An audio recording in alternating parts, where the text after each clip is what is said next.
বয়স মাত্র ৩৫। দাড়ি রেখে কি করব? স্ত্রী তো বলতেছে তুমি তো বুড়ো হয়ে গেছো। দাড়ি রাখার কারণে তোমাকে তো মুরব্বী মুরব্বী লাগে। বন্ধু বান্ধব বলতেছে কি রে তুই একদম হুজুর হুজুর হয়ে গেছ।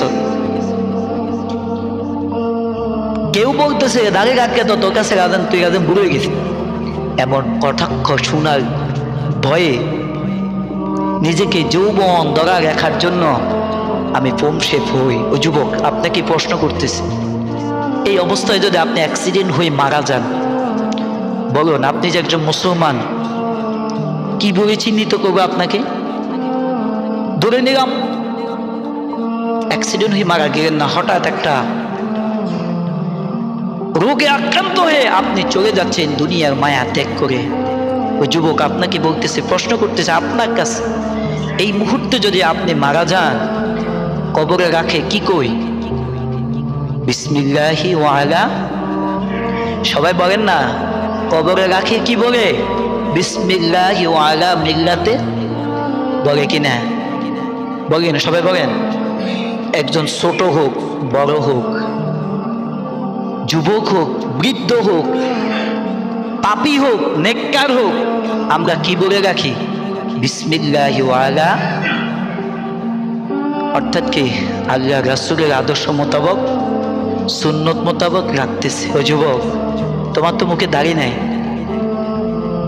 তোমার তো মুখে তাকে কি হলো? যারা রাখতেছে তারা তো মৃত্যু, তারা কি মিথ্যাবাদী। তুমি নিজে অপরাধ করলে, যারা রাখতেছে তাদেরকে অপরাধী করলা। আমি যুবক ভাইদেরকে বলবো, বন্ধু বান্ধব আত্মীয় স্বজন স্ত্রী কটাক্ষকে দূর করে আপনি যদি ধারে রাখতে পারেন, মনে করতে হবে আপনি একজন প্রকৃত মুসলমান, আপনি প্রকৃত ইমানদার, আপনি প্রকৃত রাসূল প্রেমিক। আমি কিসের ইমানদার হচ্ছি? আমি কিসের নবীজির উম্মত হয়েছি? কিসের রাসূল প্রেমিক হচ্ছি বলেন তো? আমার দ্বারা যদি দাড়ি পর্যন্ত রাখার মতো মোহাব্বত দিয়ে এই দাড়িটুকু রাখার মতো যদি সাহস না থাকে, আমি কিসের মুসলমান, কিসের রাসূল প্রেমিক, কিসের ইমানদার? আমার কথা কি বুঝতে পারছেন আমার ভাইরা? আসলেও এই যে দুনিয়া মোহ, ক্ষমতা, মানুষের কথা বলবে এই ভয়ে আমরা যে প্রতিনিয়ত এই কাজগুলো করে যাচ্ছি, নবীজি বললেন কেউ যদি দাড়িতে কি লাগালো, খুর লাগালো, সেটা না আমার কলিজার মধ্যে আমার নিজের গায়ে খুর লাগালো। দাড়ির অনেকগুলো ফজিলত আছে, প্রসঙ্গক্রমে চলে আসছে।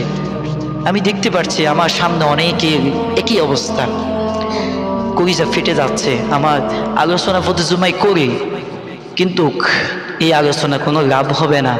মনে কষ্ট নিচ্ছেন আপনারা? মনে কষ্ট নিচ্ছেন? আমি কাউকে উদ্দেশ্য করে বলতেছি না, আমি আমার সামনে সবাই আছেন না, কে কি অবস্থা আছেন দেখতেছি তো। অনেকে চুল ফেঁকে গেছে, মোষ ফেঁকে গেছে, কিন্তু দাড়ি তার মুখে নাই, আছে কিনা? তাই দেখেন আমার জীবন, আমি দুনিয়ার মোহ নিয়ে বসে আছি। আমি আর কিছুই বলবো না, আমি অনুরোধ করব ভাইরা, বর্তমান যে জামানা, মানুষের হায়াতে কোনো কি নাই, গ্যারান্টি নাই।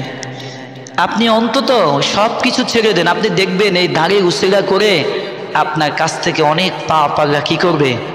দূর করে দিবে ইনশাআল্লাহ। যারা বুঝেন আল্লাহ তাদেরকে বুঝার তৌফিক দান করুন, সবাই বলেন আমিন।